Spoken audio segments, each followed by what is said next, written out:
Hey charms, welcome back to my channel. How y'all doing? Hope everything's good. Today I'm gonna be showing you guys how I conceal and correct my hyperpigmentation and acne scars. All about we have a little chit chat about social anxiety and my experiences with it. If you're new, bienvenido. Here on my channel we focus on beauty-based content, mostly natural hair care and makeup. So be sure to subscribe to become a charm. All the products will be listed in the description for anyone who is interested. Feel free to comment down below, ask me any of your makeup questions. I'll be more than happy to answer. Anywho, let's get right into it. Disclaimer, I just want to let it be known that I was not, nor was I ever medically diagnosed with social anxiety. However, social anxiety is defined as an intense anxiety or fear of being judged, negatively evaluated, rejected in a social or performance situation. People with social anxiety disorder may worry about acting or appearing visibly anxious or being viewed as stupid, awkward, or boring. As a result, they often avoid social or performance situations, and when a situation cannot be avoided, they experience significant anxiety and stress. So for me, social anxiety felt like my heart was gonna fall out of my throat or into my stomach, especially before work or school or any social settings. Like even if I was with friends and say I'm with a super close friend and their friend is there who I may not know as well. So like, I mean, it wouldn't be on 10 in that setting, like give me a second to warm up, but nonetheless the feeling was always there, and I just didn't know what to call it, how to go about resolving it. I just knew it was a feeling that I felt, and yeah, I literally would avoid being around like other people. Thought I was awkward and that this was, normal. I feel like my social anxiety definitely stems from like my childhood trauma. I went through everything.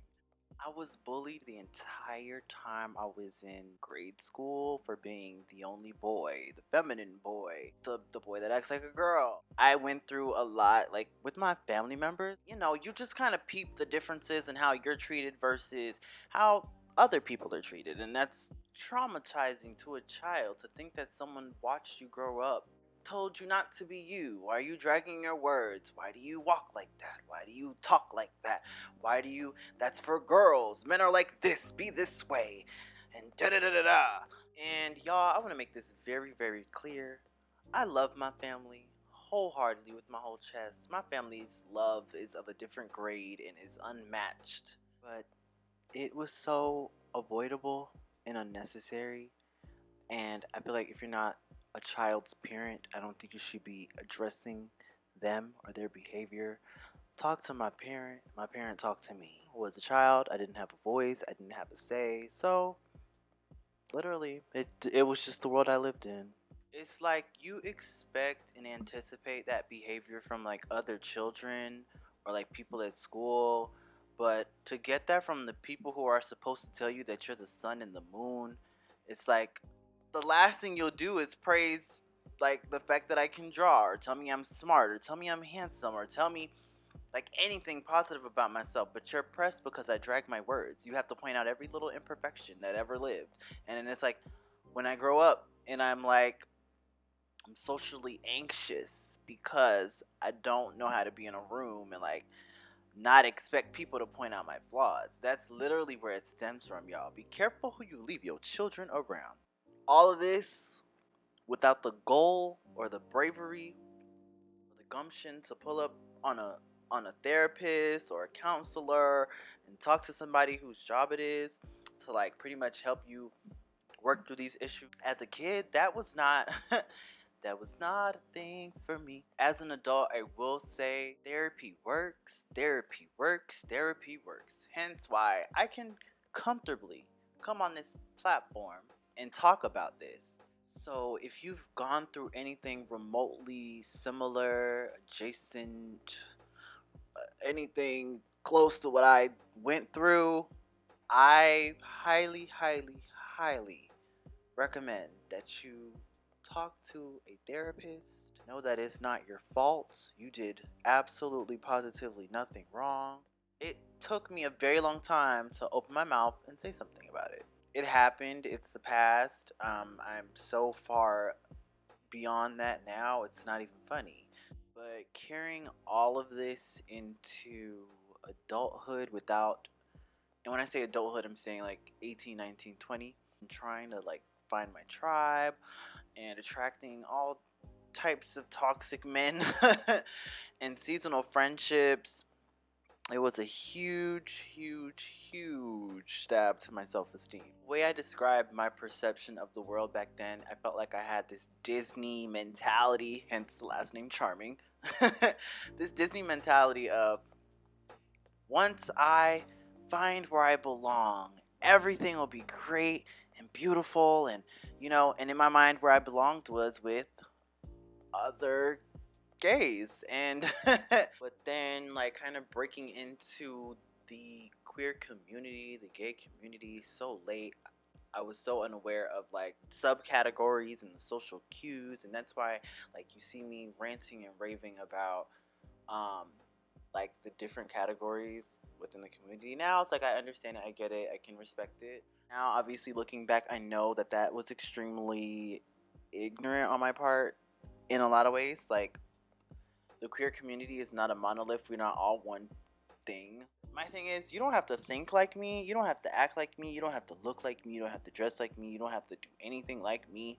We can appreciate each other and each other's differences. And that's not just for the queer community, that's for the entire world. It's like we tear each other apart about any and everything. Like, you will try to find the first thing wrong with someone before you appreciate them for who and what they are. And it's like, that is like the approach that I took to life. I wanted to hater proof my life, hater proof myself, if you will. When I started my YouTube channel, before there was ever a Felipe Charming, I was just Felipe, and I just wanted to sing.